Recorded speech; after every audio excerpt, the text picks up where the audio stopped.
ভারতকে যে দিয়েছি সেটা ভারত সারা জীবন মনে রাখবে।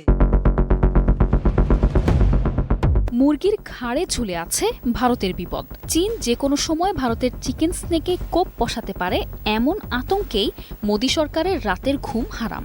হঠাৎই নিরাপত্তাহীনতায় ভুগছে ভারত। দুশ্চিন্তার ভাঁজ দেখা দিচ্ছে মোদির কপালে। সম্প্রতি ঢাকার সঙ্গে বেইজিংয়ের ক্রমবর্ধমান ঘনিষ্ঠতা ভারতের এই আতঙ্ক যেন আরও বাড়িয়ে দিয়েছে। তাই উত্তর পূর্ব ভারতের 7টি রাজ্যের শিলিগুড়ি করিডোর বা চিকেন স্নেক অঞ্চলে সেনা উপস্থিতি বাড়িয়েছে ভারত। বাংলাদেশের উন্নয়নের এক অন্যতম অংশীদার চীন। বাংলাদেশের প্রধান উপদেষ্টা ডক্টর মোহাম্মদ ইউনুস চীন সফরে তিস্তা নদী প্রকল্পের সহায়তার আশ্বাস পেয়েছেন। এদিকে দীর্ঘ সময়ে তিস্তাকে ঘিরে বিগত সরকারের নানা রকম রাজনীতি, তিস্তার উপর ভারতের অবিচার, তিস্তাকে নিয়ে বাংলাদেশের খামখেয়ালিপনা এসবই গোটা জাতি দেখেছে। তিস্তা পাড়ের মানুষের কষ্ট কোনোদিন মূল্যই পায়নি ভারতের কাছে, বরং বারবার প্রতিশ্রুতির নামে ধোঁকা দিয়েছে প্রতিবেশী দেশটি।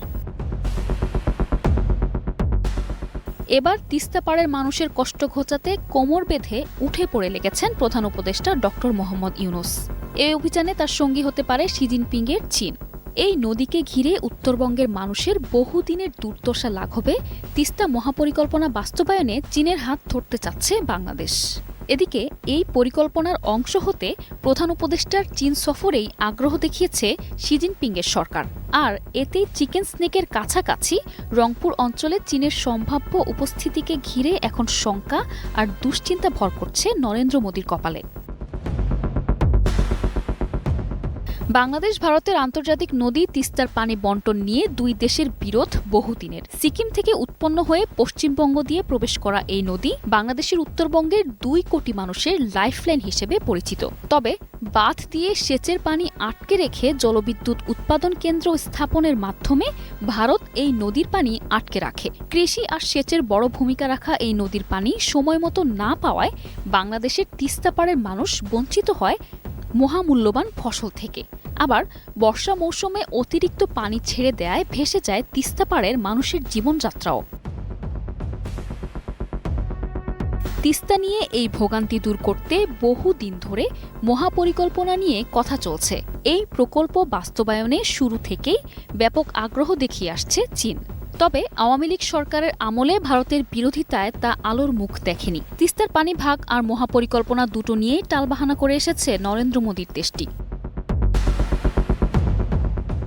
অন্তর্বর্তী সরকার দায়িত্ব নেয়ার পর প্রাণ পায় তিস্তা আলোচনা।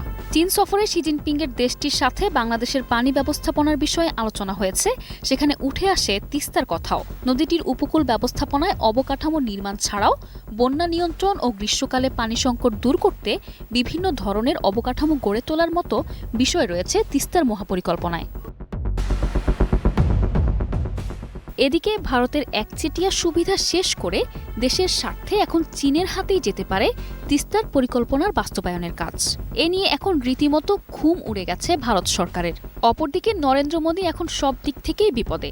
একে একে পর্যটন, কেনাকাটায় আর চিকিৎসায় বাংলাদেশিদের হারিয়ে বিরাট লসে আছে মোদির দেশ। এর সাথে এবার যোগ হলো তিস্তার বিষয়টিও। তিস্তা চীনের কাছে গেলে সেখানে ভারতের কোনো দাদাগিরি যে খাটবে না তা মোদির ভারত ইতোমধ্যেই খুব ভালো করেই টের পেয়ে গেছে।